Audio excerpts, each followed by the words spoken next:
안녕하세요. 네 번째 시간입니다. 지금 이제 세 번째 시간까지 의사표시 지금 배우고 있잖아요. 의사표시요. 마지막 사기 강박에 대한 의사표시 남았습니다.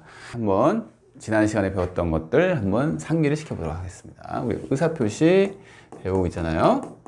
의사표시 제 첫 시간에 의사표시 관련 내용 첫 시간에 우리가 네 가지 종류가 있다고 얘기를 했잖아요. 네 가지 종류. 첫 번째 뭐가 있죠? 첫 번째 진이 아닌 의사표시고요. 두 번째가 뭐가 있죠? 통정 허위 표시가 있고요.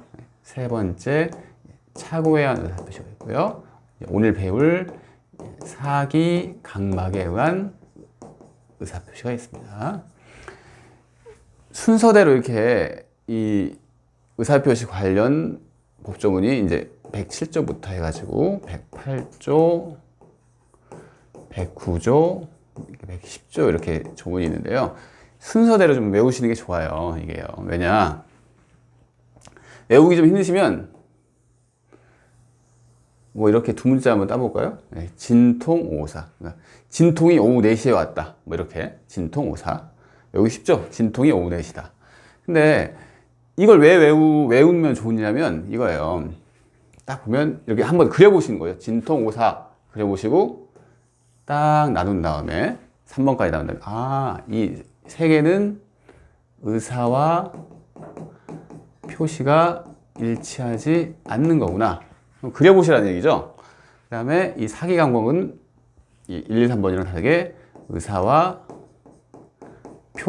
표시가 같은 거죠. 표시가 일치를 하는데 이 의사 형성 과정에서 위법행위, 즉 사기나 강박 이게 들어와 있다는 거죠. 그래서 의사와 표시는 일치하는 거예요. 그래서 이렇게 1, 2, 3, 4번을 딱 구분하시고 우선 이것만 이렇게 해보세요. 그러면 훨씬 더 개념 잡기가 쉬워요. 그러니까 이게 딱 그렸어요. 그러면 진이 아닌 의사표시, 우리 사직서 이런 얘기 있죠.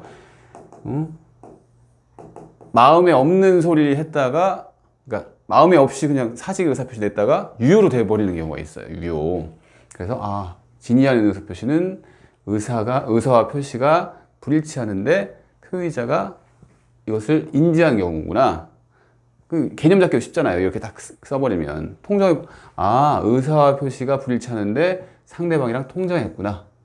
강제 집행을 면할 목적으로 친구한테 부동산을 이전을 했는데 그걸 가장매매라고 하고 그게 통정 허위 표시구나. 착오에 의한 의사 표시는 의사와 표시가 불일치하는데 표의자가 그걸 인지하지 못한 상태구나. 이게 다 개념이에요, 개념. 그리고 사기 강박의 의사 표시는 의사와 표시가 일치를 하는데 상대방 또는 제3자의 사기 강박이 있는 의사 표시구나 하면서 이걸 개념을 잡기가 쉬워요. 개념을 잡기 이렇게. 여러분 머릿속에 오래 남습니다. 그러면요. 그래서 이것만이라도 지금 외우시면 좋아요. 우리가 이제 네 번째 이 사기 강박을 배우고 있습니다. 사기 강박의 의사 표시 의의 한번 볼까요? 봅시다. 의사와 표시는 일치하지만, 그렇죠? 의사와 표시는 일치한대요. 타인의 위법행위, 이게 뭐죠? 사기 강박이죠? 타인의 위법행위가 개입된 의사 표시이다. 방금 제가 했던 얘기 그냥 그대로 나오죠? 그리고 사기 강박에 의한 의사 표시의 입법 목적이 재산권 보호에 있지 않고 표의자의 의사결정에 자유가 있대요. 이게 무슨 얘기냐면 우리가 착오 시간에 배웠을 거예요. 경제적으로 손실이 없는 그런 판례 있죠. 그러면 설령 착오가 있다고 하더라도 중요한 사항이 아니게 돼서 중요 부분이 아니게 돼서 착오에 의한 취소를 할 수 없다고 그런 얘기를 했잖아요. 이런 판례가 있어요. 그죠? 근데 이 경우에는 즉 사기 강박에 의한 의사 표시 경우에는 설령 손해가 없다고 하더라도 손해가 없어도 취소할 수 있어요. 왜냐면 사기 강박이라는 것은 그 자체로 나쁜 거죠. 그죠? 강박이라고 하는 것은 그냥 협박이라고 생각하면 돼요. 협박. 쉽게. 그래서 사기 강박하면 손해가 없더라도 취소할 수 있는 거예요. 착오랑 좀 다르죠. 그래서 이렇게 의의를 잡아볼 수 있습니다. 이제 요건에서 한번 볼 텐데요. 그러면 표를 준비를 해봤습니다. 이 표에서 요건이 다 나와요. 표에서요. 사기 강박의 의사표시는 사기나 강박이나 요건이 똑같습니다. 똑같아요. 그래서 이제 같이 한번 보겠습니다. 을이, 네, 을이요. 의사표시를 하는 사람입니다. 근데 갑은 사기 강박을 하는 사람이에요. 이 의사표시를 하게 되는 과정이 어떻게 되냐면 이 사람이 을을 속여야겠다. 아니면 을을 강박해야겠다. 협박해야겠다. 그런 고의를 가지고 고의가 없으면 안 되겠죠? 고의가 없으면 사기 강박이라고 할 수 없는 거잖아요. 과실로 사기를 한다? 뭐 이런 거 없잖아요. 그래서 그런 고의를 가지고 1번 사기 행위가 기망 행위랑 같은 얘기예요. 속이는 행위입니다. 속이는 행위. 기망 행위를 하거나 강박 행위를 했어요. 그렇죠? 근데 이 기망 행위, 강박 행위 있다고 다 위법한 건 아닙니다. 좀 이따 이제 판례에서 볼 건데 우리가 그 일상 생활에서 보면 상술이 있어요. 상술.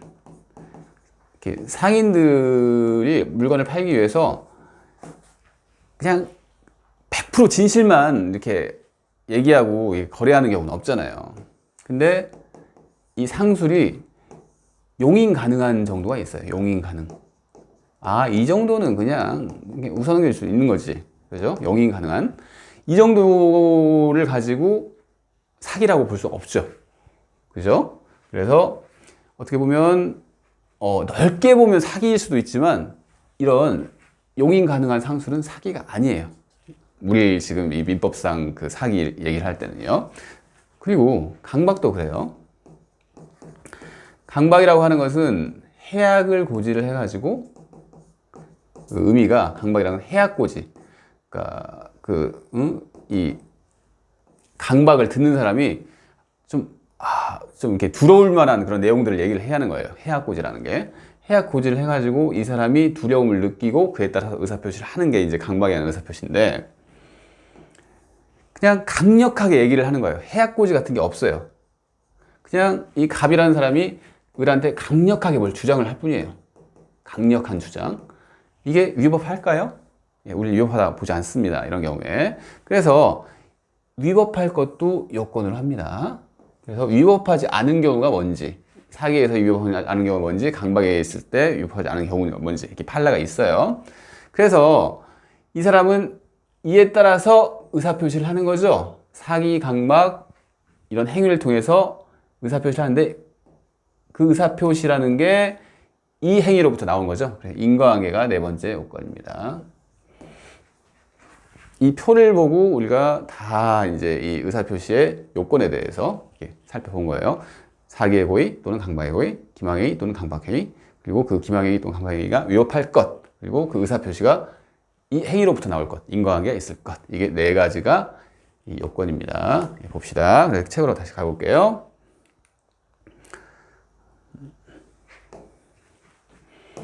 네, 요건 나오죠? 네, 볼까요? 했던 얘기 다 나와요. 이제 사기에는 살펴볼게요. 사기에는 2단의 고의랍니다. 2단계 고의. 우리가 고의는 요건에서 봤는데 여기 2단계 고의가 있는가 보다. 뭐 중요한 건 아닙니다. 무슨 얘기냐면 표의자를 착오에 빠뜨리는 거예요. 사기를 통해서 착오에 빠지게 하려는 고의. 그 고의와 착오에 빠진 상태에서 표의자가 의사표시를 하게 하려는 고의를 가져야 한다. 중요한 거 아닙니다. 아무튼 사기의 고의가 있을 것 이렇게만 알아두시면 돼요. 그리고 우리가 기망행위를 할 것, 이게 두 번째 요건을 봤죠. 근데 여기서 중요한 게 좀 설명이 좀 필요합니다. 기망행위인데 우리가 행위를 크게 보면 자규가 있고 부자기가 있어요. 그죠? 이거 일반적으로는 자기가 훨씬 많죠. 일상적 행위에서. 그러니까 어떤 적극적인 행위죠. 적극적인 행위.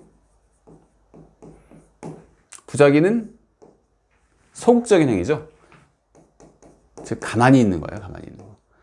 그래서 자기가 기망행위가 되는 것은 우리가 그냥 쉽게 알 수가 있는데요. 그러면 이 부작위, 가만히 있는데 기망행위가 될 수가 있느냐? 한번 생각을 해볼 필요가 있어요. 그래서 이제 판례에서 이 부작위에 의한 기망이 시험에 잘 나옵니다. 무슨 얘기냐면 어떤 상황에서, 모든 상황이 아니라 특정 상황에서 자기 의무가 발생하는 경우가 있어요. 자기 의무가. 그러니까 뭔가 액션을 취해야 할 의무가 있는데 그럼에도 불구하고 부작위를 한다. 이때는 이 자기 의무 있는 자의 부작위가 기망행위가 될 수가 있다. 이런 판례입니다. 이 판례를 보면서 한번 얘기를 해볼게요. 다시 책으로 가세요. 첫 번째 판례 한번 볼까요? 아파트 단지 인근에 쓰레기 매립장이 건설 예정인 사실을 건설회사가 분양계약자들에게 고지하지 않은 사안. 여기서 한 첫째 줄 봅시다. 고지하지 않았습니다. 이게 뭐죠? 자기예요, 부작이에요? 고지하지 않았다. 가만히 있는 거죠. 부작입니다. 부작이. 이게 부작인데 거래 상대방이 일정한 사정에 관한 고지를 받았더라면, 즉 쓰레기 매립장이 건설 예정인 사실을 고지를 받았더라면 거래를 하지 않았을 것임이 경험칙상 명백한 경우에는 고지할 의무가 있으며, 나오죠. 무슨 얘기죠? 고지할 의무? 자기 의무가 있으며, 부작위를 했는데 이런 상황에서는 자기 의무가 있다는 얘기죠. 자기 의무가 있어요. 그리고 그와 같은 고지 의무는 좀 넓게 인정이 되는 거예요. 법령에 어떤 고지 의무가 있을 수도 있지만 계약상, 관습상, 조리상의 일반 원칙, 이런 구체적인 건 다 이해하실 필요는 없고요. 법령에서만 고지 의무를 규정하는 게 아니라 우리가 일상생활 하면서 이런 자기 의무가 발생될 수 있는 상황이 있겠구나. 일반 원칙에서 인정될 수 있다. 제 생각에는 어떤 이 아파트 관련된 그 법령, 주택법이라고 하든지, 건축법이라고 하든지, 이런 그 법령에서 이런 고지 의무에 대해서 만약 규정이 없다고 하더라도 일상생활에서 이 조리상의 일반 원칙에서도 인정될 수 있기 때문에 설령 규정이 없다고 하더라도 이거 규정 없어 이렇게 얘기를 하지 못한다는 얘기예요. 그래서 이 경우에는 당연히 자기 의무가 있는 거죠. 그래서 이 분양 계약자들 속은 거죠. 얘기를 안 해준 게 속인 겁니다. 이 속은 사람들은 기망을 이유로 분양 계획을 취소하고, 즉 취소를 할 수가 있답니다. 취소. 뒤에는 생략을 할게요.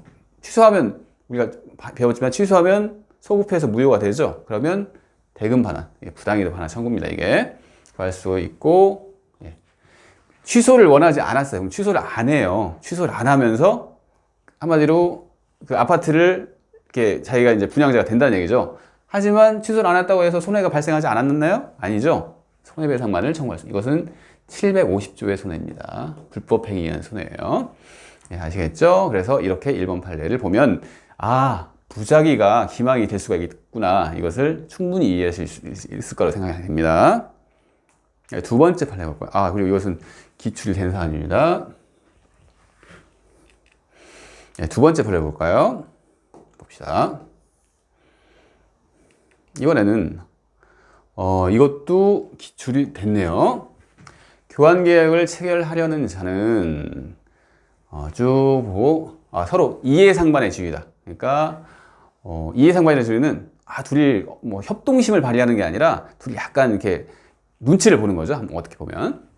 그래서 이해상반의 지위에 있고 최대한 자신의 이익을 도모할 것이 예상이 된다. 이 소리입니다. 아시겠죠?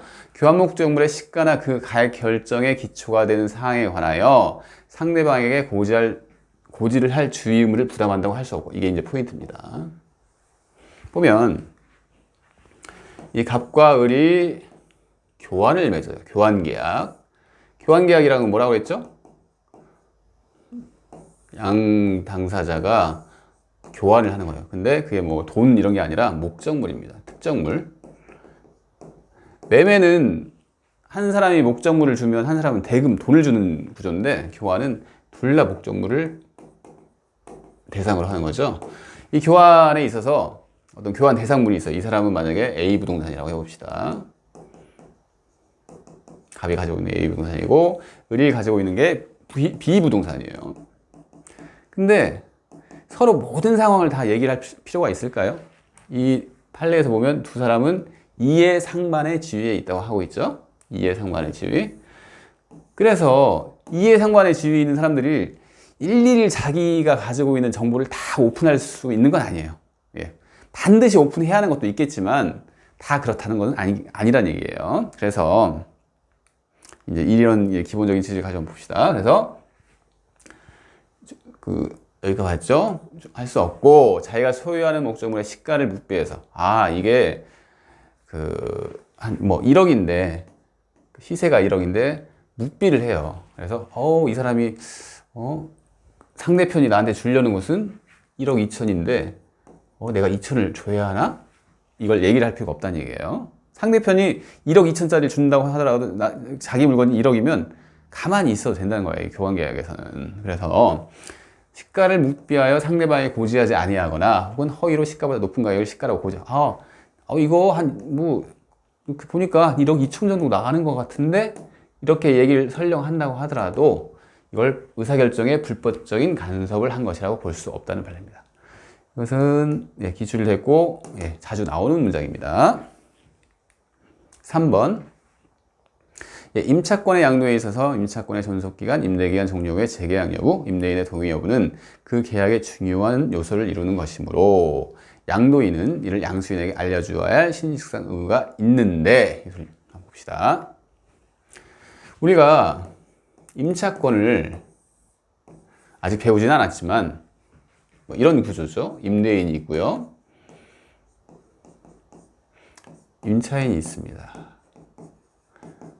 A 부동산에 대해서 그렇게 임대차 계약을 맺었어요. 근데 을이 더 이상 이 A 부동산을 자기가 임차할 이유가 없어요. 그래서 곰곰이 생각을 해가지고 임차권도 양도를 할 수가 있구나.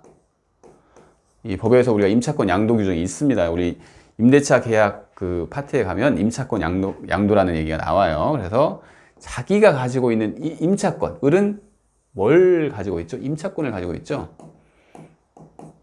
타인의 목적물을 사용 수익할 권리를 가지고 있습니다. 그 대신 차임을 지급을 해야 하는 거고요.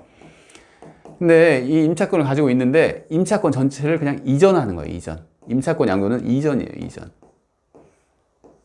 이전이에요. 그 자체를 똑같은 임차권을 이전해서 어떻게 보면 이 둘 사이에 이제 이 사람이 여전히 임대인이고 이 사람이 새로운 임차인이 되는 구조죠.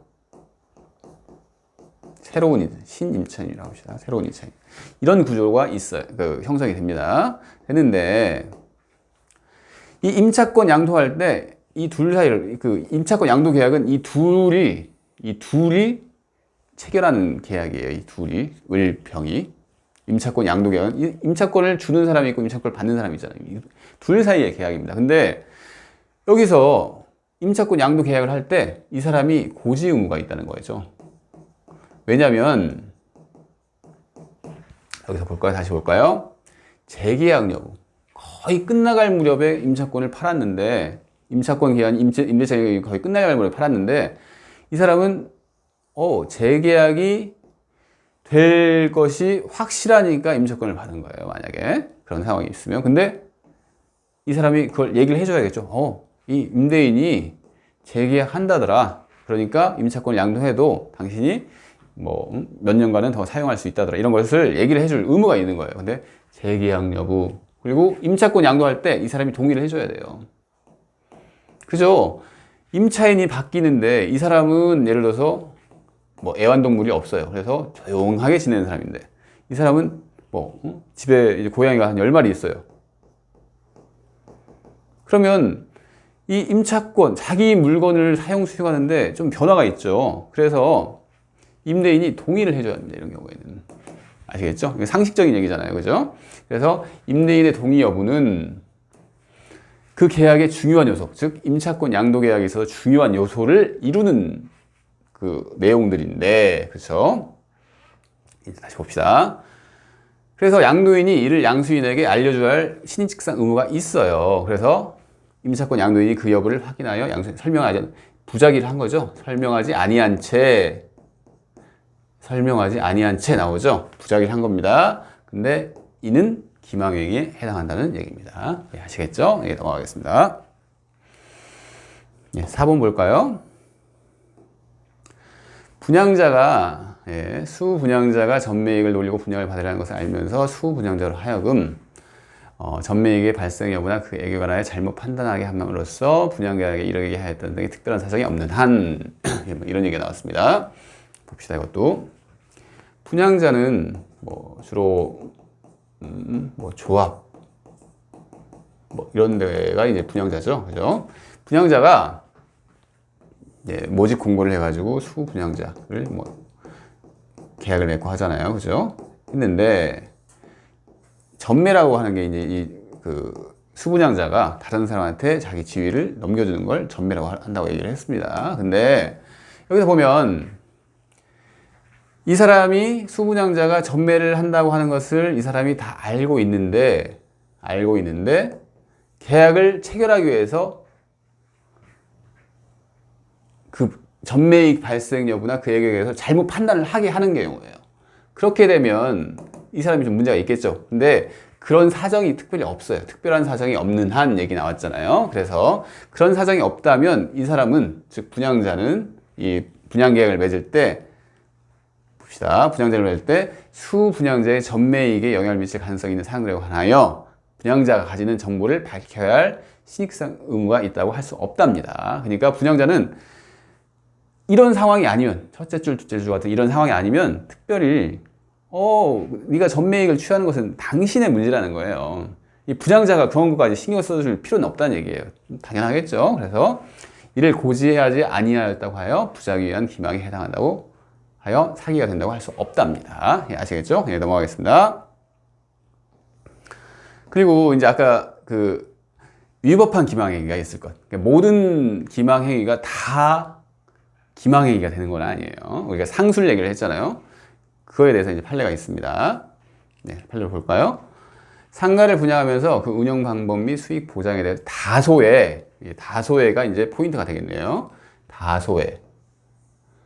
약간 이만큼, 조금이죠. 다소라는 게. 다소의 과장, 다소의 허위 광고가 수반되었다 하더라도 이 기망행위에 해당하지 않는다고 합니다. 다소외가 이제 포인트가 있죠. 여러분들이 딱 시험 이렇게 문제 봤을 때 다소외 하면, 이게 기망행위 아니야. 이렇게 탁 치고 나가셔야 돼요. 그 다음에 이 백화점 변칙 세일이 이 가격에 대해서, 가격은 상당히 중요한 요소죠. 사회적으로 용인될 수 있는 상술의 정도를 넘는 것이었나 봐요. 이게 어떤 사건이었냐면, 한번 봅시다. 실제 어떤 물건이 있어요. 백화점에 사는 물건이 있는데 10만 원이라고 합니다. 10만 원. 10만 원. 10만 원인데 이 10만 원짜리 물건을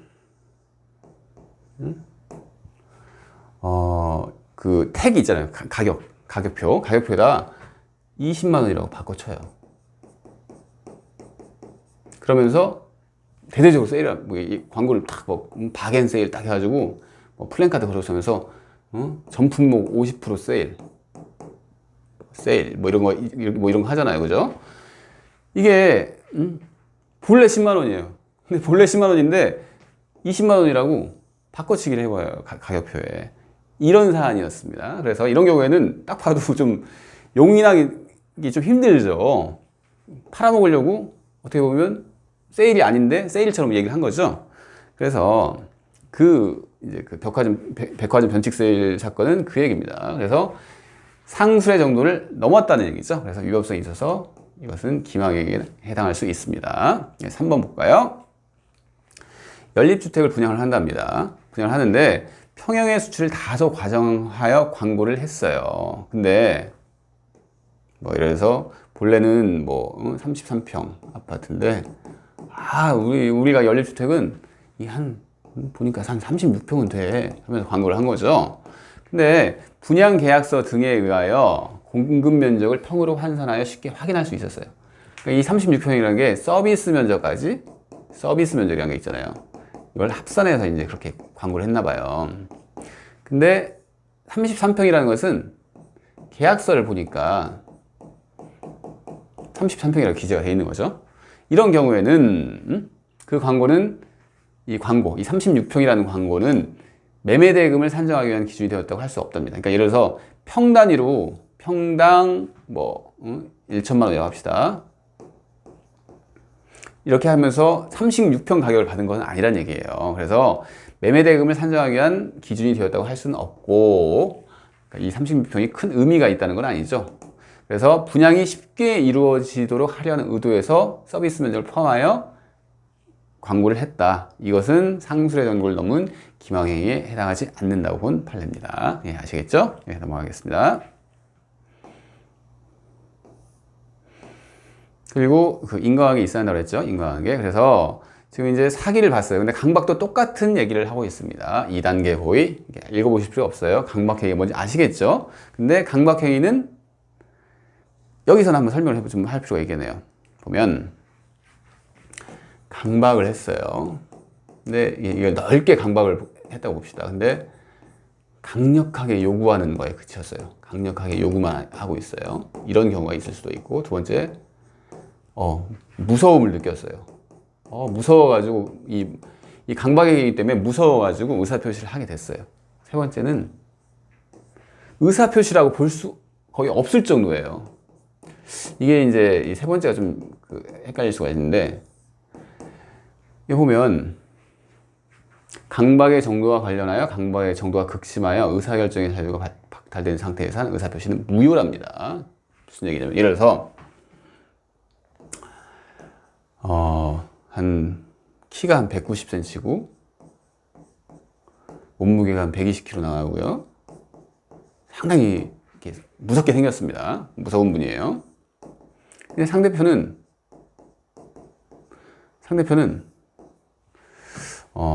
이제 막 20세가 된 사람인데 아주 왜소한 사람이라고 생각해 봅시다. 그냥 왜소하다. 근데 이분이 탁 옆에서 딱 칼을 차고 있어요. 칼을 사시미 칼을 딱 꽂고 있어요. 이렇게 칼을 차고 있으면서 어떤 의사표시를 하도록 탁 눈빛을 탁 하면서 칼을 딱 보여주면서 이렇게 했다고 생각을 해봅시다. 무섭겠죠. 이 사람은 너무 무서운 정도가 아니라 아예 손을 벌벌 떨면서 그냥 도장 찍어야지 얘기를 했어요. 이 무서운 분이 도장 찍어야지 해가지고 탁 도장을 찍었는데, 그 도장을 찍는 행위가 이제 의사표시라고 보이는데, 이게 딱 그 상황에서 보면 아예 의사표시라고 볼 수가 없는 거예요. 너무 그냥 얼어가지고 그냥 이렇게 찍은 거예요. 이렇게. 이런 경우 있을 수 있잖아요. 이런 경우에는 이런 경우를 예를 든 거예요. 그래서 이 세 가지 경우가 있는데 이 두 번째만 강박행위로 보여지는 거죠. 그것은 강력히 요구한 것은 용인할 정도의 수준이라서 의사표시가 취소할 수 있는 그 강박행위가 아니고, 이 경우에는 완전 무효가 되어버렸습니다. 그 의사표시는 취소 이런 거 필요 없이 아예 의사표시로서의 가치가 없어요. 무효가 되어버린 거예요. 그래서 그 얘기를 하고 있는 거예요. 그래서 의사결정의 자유가 완전히 박탈된 상태, 박탈이 됐습니다. 그래서 의사 무능력 상태라고 하는데, 그 얘기를 이때는 그냥 무효입니다. 무효. 이런 게 무효예요. 지금 우리는 취소할 수 있는 이 강박행위를 지금 이렇게 배우고 있습니다. 그래서 판례를 보면 서명날인에 강력히 요구한 상황이 있는데 강력히 요구를 했어요. 이것을 강박행위로 볼 수 없겠죠. 아까 첫 번째 예를 든 얘기입니다. 그냥 강력하게 요구를 했습니다. 이것은 아니란 얘기죠. 그 다음에 그 강박행위가 사기처럼 똑같이 위법해야겠죠. 그래서 위법하다고 보는 강박행위가 어떤 것이냐에 대해서 판례가 얘기를 해줘요. 한번 봅시다. 이것은 그냥 해악의 고지로서 추구하는 이익이, 해악 고지를 했는데 그 이익이 좀 불법적인 이익이에요. 정당하지 아니하거나. 그 다음에 강박의 수단이 상대방의 고지하는 해악의 내용이 법질서에 위반되는 경우, 수단으로 상대방이 고지하는 해악 내용이 법질서에 위반된대요. 그리고 어떤 해악의 고지가 그 해악의 고지로 추구하는 이익을 달성하면 수단으로서 부적당한 경우, 이런 경우에는 강박행위가 된다는 얘기입니다. 특별한 의미 있는 내용은 아니다.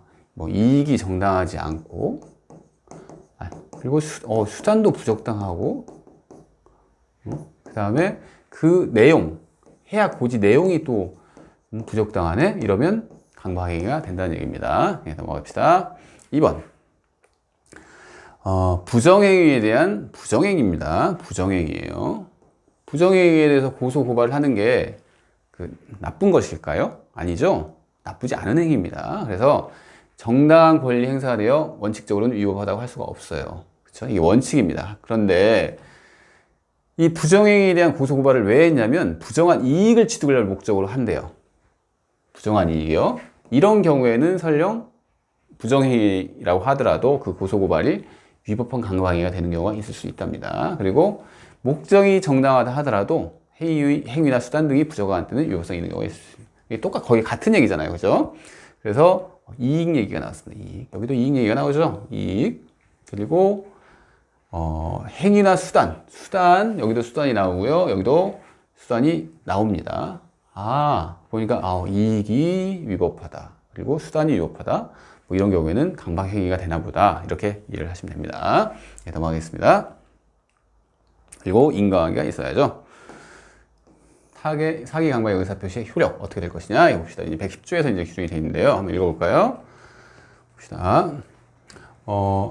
취소할 수 있답니다. 취소할 수 있겠죠? 요 상대방이 있는 의사표시에 관하여 제3자가 사기 강박을 행한 경우에는 상대방이 그 사실을 알았거나 알 수 있을 경우에 하나요? 의사표시를 쓸 수 있다. 이것은 가끔 이렇게 그 지문으로 많이 뜨는 조문이에요. 이것은 처음 어떻게 보면 지금 비지 표시부터 사고까지 사고의 의사표시까지는 아직 안 나왔던 내용이라서 좀 설명을 하겠습니다. 3번 전 이항의 의사표시 취소서는 선의의 제3자에게 대항하지 못한다. 이것은 계속 지금 의사표시 규정 내내 있던 거죠. 선의의 제3자에게 대항하지 못하는 그 규정이 되어 있습니다. 이걸 기초로 한번 봅시다. 그래서 지금 사기 강박은 어떤 식으로 되어 있냐면 이 사람이 이제 사기 강박을 하는 거예요. 이 당사자 사이에서 사기 강박을 행하는 경우가 첫 번째고, 이런 경우만 있는 게 아니라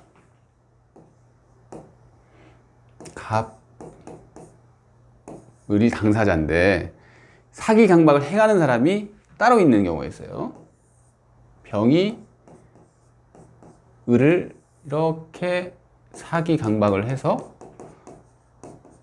갑과 을 사이에 어떤 계약을 맺게 한다는 이런 구조. 이 두 가지가 이제 기술이 돼 있는 거예요.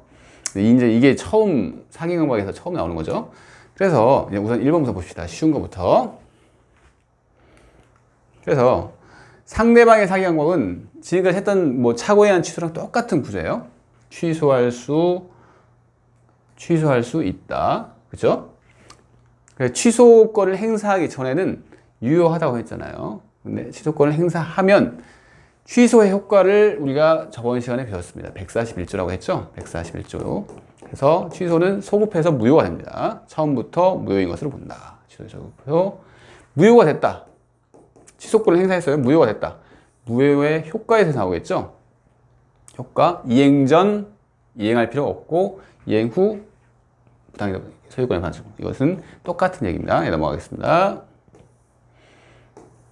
근데 제3자의 사경은 여기 처음 나오는 거잖아요. 그죠? 한번 봅시다.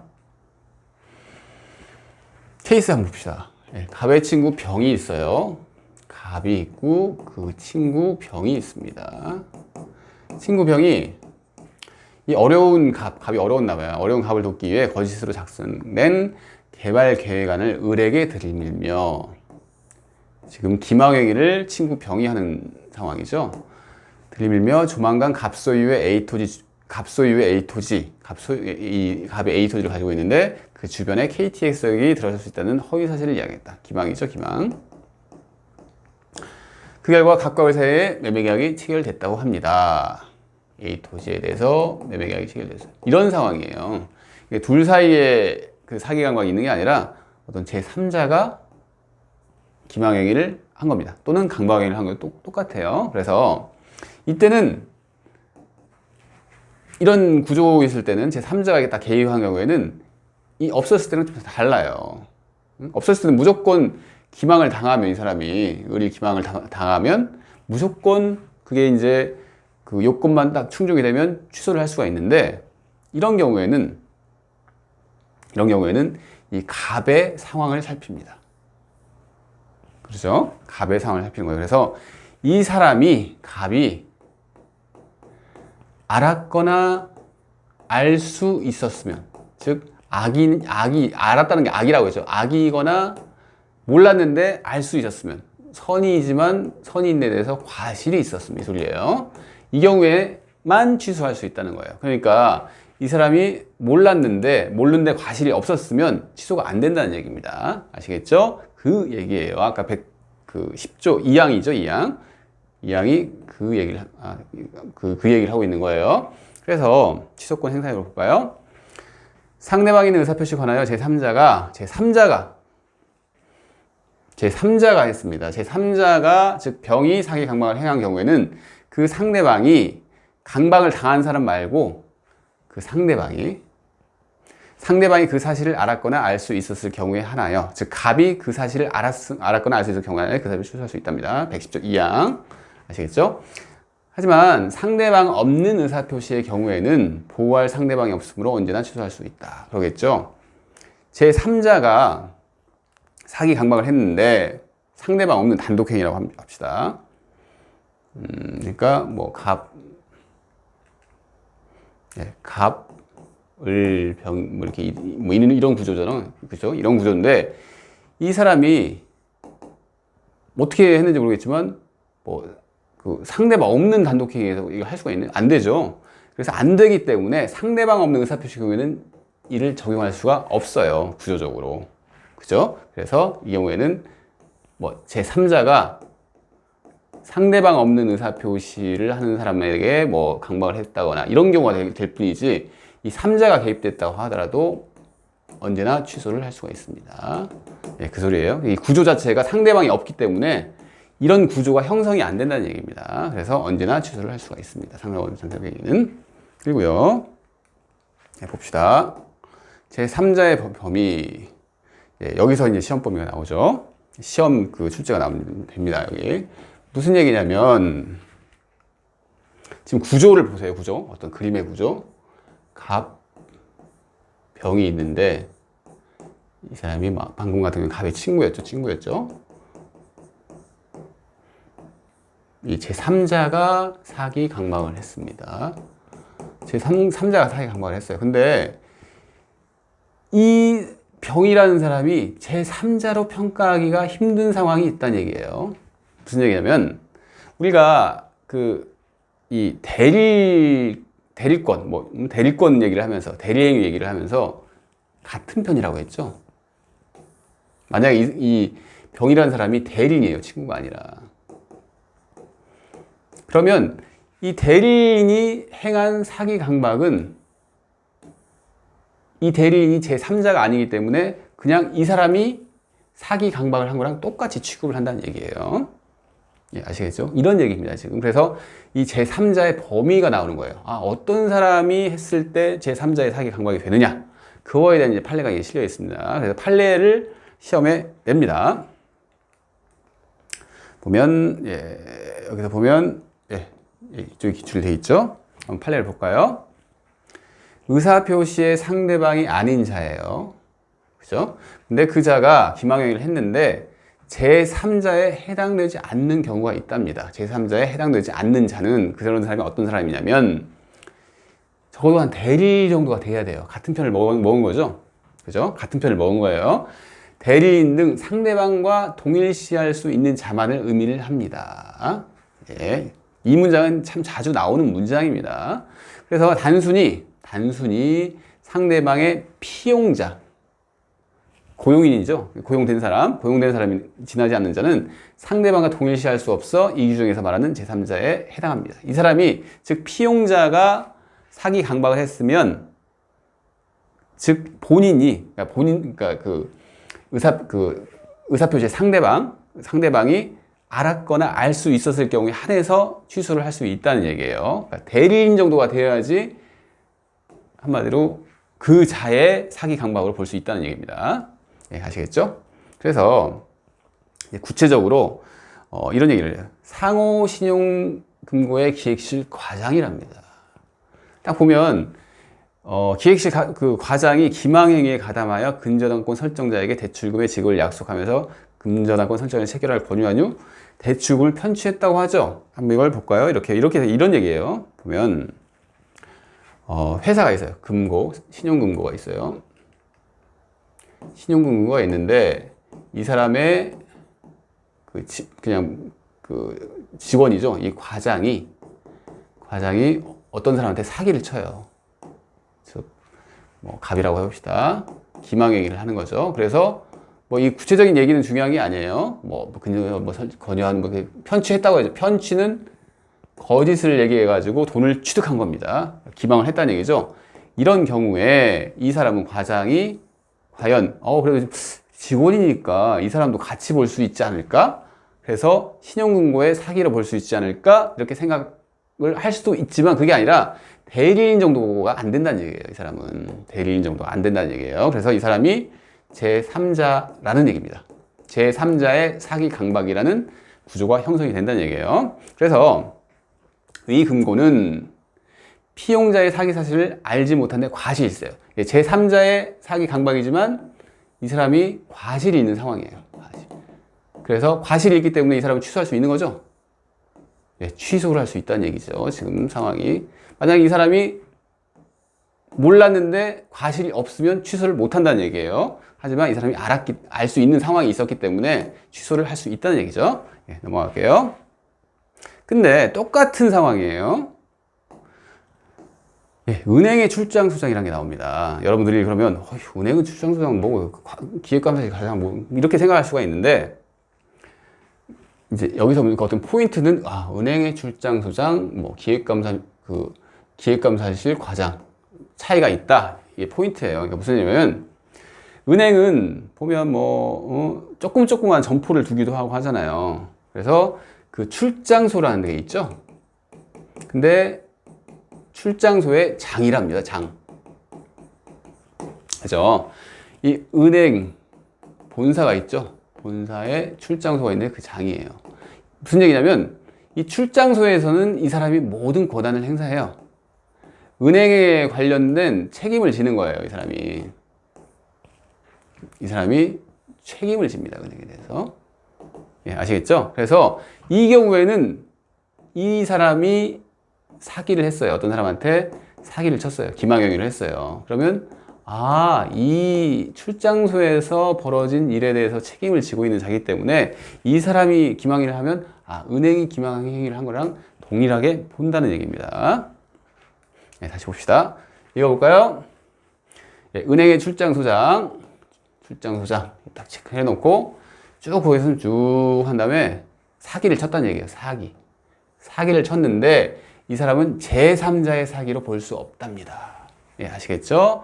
그래서 은행이 알았거나 알 수 있었을 경우에 하나여 취소할 수 있는 것이 아니라는 게 무슨 얘기냐면 은행의 사기이기 때문에 이 사람이 알았거나 알 수 있었을 이런 경우 상관없이 그냥 당사자에게 사기로 봐서 취소할 수 있다는 얘기입니다. 아시겠죠? 넘어갑시다. 시험에 잘 나옵니다. 지문으로요. 취소권 행사의 효과 봅시다. 취소권 행사 효과 우리 배웠죠?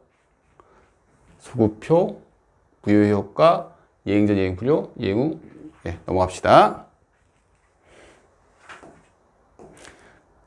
이 제3자에 대한 효력은 이제 끝났어요. 이제 지금 한 파트 끝났습니다. 무슨 얘기냐면 제3자가 사기 강박을 한 게 아니라 제3자가 선의의 제3자한테 대항하지 못한다 할 때 그 제3자입니다. 이게 다른 제3자예요. 혼동하시면 안 됩니다.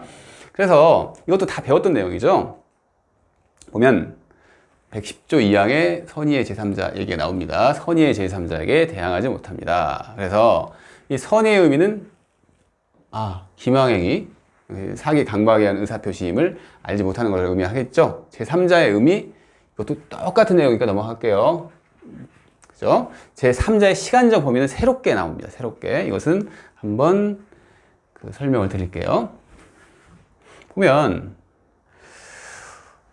우리가 지금까지 무효인 경우가 의사표시 관련돼 가지고요. 무효였던 경우가 있고 효과가 통정 허위 표시, 비진의 의사 표시 이런 것은 무효가 나오죠. 그죠? 무효였던 경우가 있고 지금 취소했던 경우가 있습니다. 근데 취소했던 경우는 이게 갑자기 툭 튀어나왔어요. 무효였던 경우 이런 얘기가 없었는데 무슨 얘기냐면 무효는 무효권 행사 이런 게 아니죠. 그냥 무효죠. 그냥 무효입니다. 무효. 뭐 행사하고 이런 게 아니에요. 근데 취소권은 행사라는 게 들어갑니다. 행사하지 않으면 유효하게 되는 상황이라고 그랬죠. 그래서 취소권은 행사라는 게 들어가요. 그래서 이제 고민을 해본 거예요. 무슨 얘기냐면 당사자 간에 취소를 했어요. 취소를 먼저 했어요. 그래서 취소를 했어요. 근데 취소한다고 이 등기가 돼 있다는 표시인데 등기가 바로 넘어가나요? 아니죠. 안 넘어가요. 어떤 이 등기 말소를 하기 위한 어떤 절차를 거쳐야 합니다. 근데 이 사람이 취소가 됐는데도 딱 계약을 맺었어요. 매매라고 합시다, 이때. 그래서 등기까지 넘겨줬어요. 근데 이 사람이 선이에요, 선이. 그죠? 취소를 한 다음에 넘겨받았죠? 이 사람이 보호를 받을 수가 있는 건가? 이 얘기예요. 취소 전이라면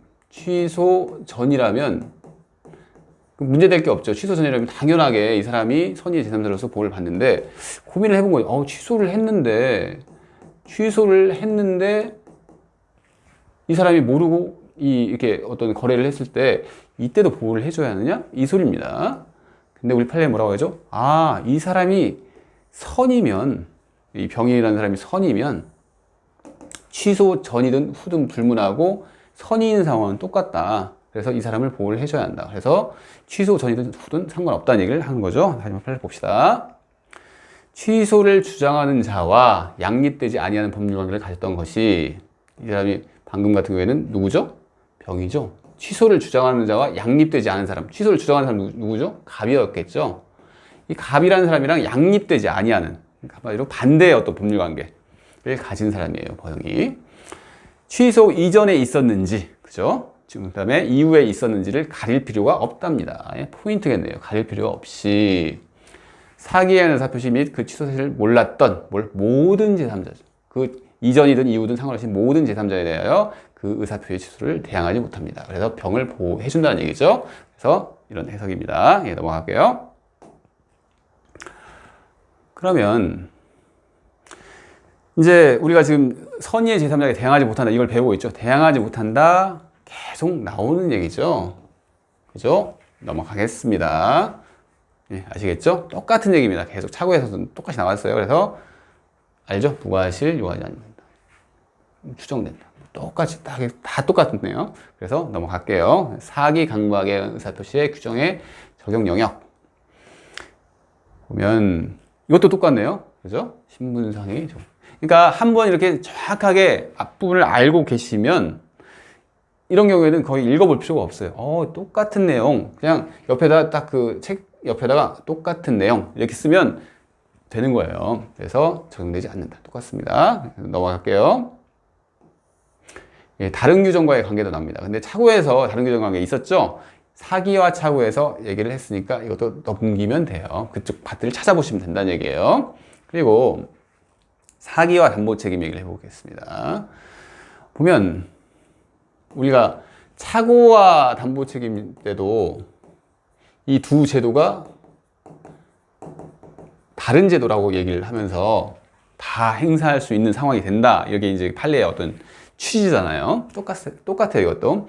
하자 있는 물건을 하자 없는 것처럼 속이고 매매한 경우 매수인은 선택적으로 하자 담보 책임, 사기 행위를 행사할 수 있다. 둘 다 요건을 구비하면 어떤 게 먼저 적용되고 이런 게 아니라 선택적으로 선택을 해서 할 수가 있다는 얘기죠. 넘어가겠습니다. 그러니까 이 법이라고 하는 것은 논리이기 때문에 이 논리에 따라서 쭉 하면 그 제거할 수 있는 부분이 참 많아요. 그게 이제 포인트입니다. 우리 책이 한 다른 책보다 그래도 짧아요. 짧은 그 저서인데 분량이 이렇게 또 줄이면 나중에 시험 볼 때 막 정말 그 시간당 막 한 20회씩 탁 보면서 딱 그 시험 보기 전날 다 보고 들어갈 수 있는 거예요. 이제 사기 강박과 불법 행위 책임을 보십시다.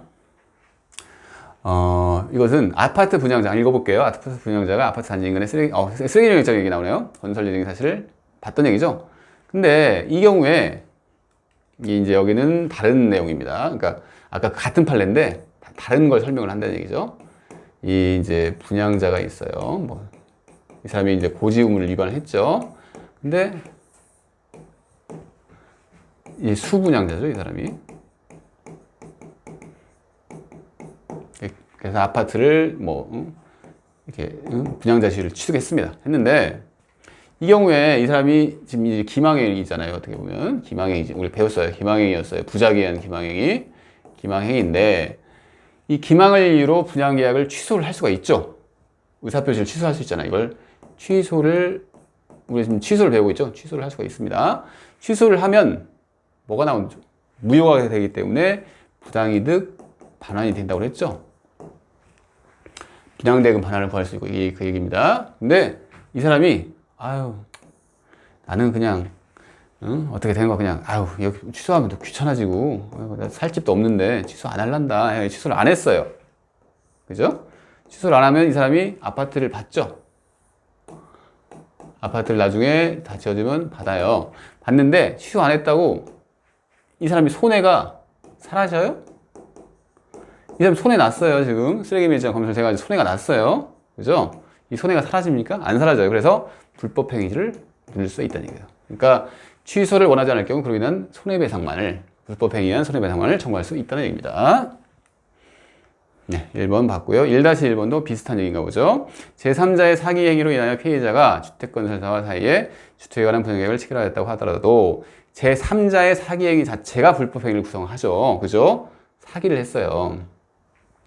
그래서 피해자가 제3자를 상대로 손해배상을 청구하기 위해서는 반드시 똑같은 얘기죠. 취소를 안 하더라도 손해가 있으면 손해배상 청구를 할 수 있다는 얘기죠. 같은 내용입니다. 그죠? 2번 봅시다. 2번. 사기에 의한 법률행위가 취소되는 경우 그 법률행위가 동시에 불법행위를 구성한다고 합니다. 그러면 즉 사기에 의한 법률행위가 취소되는 경우 그 법률행위가 동시에 불법행위를 구성하는 때는 취소 여부로 생기는 부당이득 하자가 손해배상 청구는 경합을 해요. 무슨 얘기냐면 이 사람이 사기를 친 사람이에요. 이 사람이 피해자죠. 근데 이 사람이 취소를 했어요. 취소를 하면 부당이득 반환 청구가 생기죠. 부당이득 반환 청구가. 근데 이 사람의 고의 과실로 인한 위법행위로 또 손해도 생긴 거죠. 그래서 손해배상 청구도 가능한 상황이에요. 근데 이 두 개가 권리가 생겼는데 이를 선택적으로 행사할 수 있어요. 경합한다는 얘기는 둘 다 성립은 한다는 얘기예요. 성립은 하지만 선택하여 행사할 수 있다는 얘기예요. 그러니까 이걸 두 개를 해가지고 부당이득으로 1,000만 원. 그러면 대부분 손해를 다 전보를 받은 거잖아요. 손해를 다 이 사람으로부터 손해를 다 받은 거잖아요. 그죠? 손해배상을 받은 거잖아요. 그래서 이 경우 손해배상 청구는 중첩적으로 안 된다는 거예요. 그러니까 중첩이 안 되는 부분이 있으면 이렇게 보면 손해가 이렇게 해가지고 부당이득으로 이만큼을 돌려받았어요. 그럼 손해가 있는 부분에 대해서만 뭐 따로 청구할 수 있지 이 부분을 또 청구할 수 있다는 얘기는 아니라는 거죠. 그래서 중첩적으로는 행사할 수 없다는 게 포인트가 되겠네요. 중첩적으로 행사하는 건 아니다. 예, 아시겠죠? 넘어가 볼까요?